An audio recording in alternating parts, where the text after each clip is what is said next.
Abu Bakr பயந்தார்கள் தான் நயவஞ்சகனா என்று, உமர் பயந்தார்கள் தான் நயவஞ்சகனா என்று, ஹந்தலா பயந்தார்கள் தான் நயவஞ்சகனா என்று. இவர்கள் எல்லோரும் இறை தூதருடைய தோழர்கள், இறைவனால் சொர்க்கத்திற்காக நற்செய்தி சொல்லப்பட்ட பொருந்திக் கொள்ளப்பட்டதாக கூறப்பட்டவர்கள். இவர்களே தங்களுடைய ஈமானை தாழ்வாக பார்த்தார்கள்.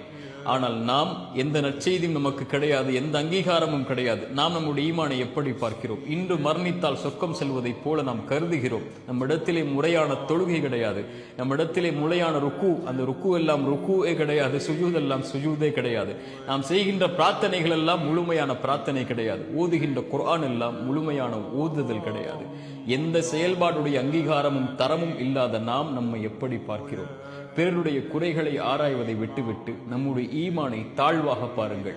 திருமறை சொல்லுகிறது, உங்களை நீங்கள் பரிசுத்தப்படுத்திக் கொள்ளாதீர்கள், இறைவன் தான் அறிந்தவன் உங்களில் யார் அவனை அதிகமாக பயப்படக்கூடியவர்கள் என்று. யார் தங்களை தாழ்த்திக் கொள்கிறார்களோ ஈமானில் இறைவன் அவர்களை உயர்த்துவார்.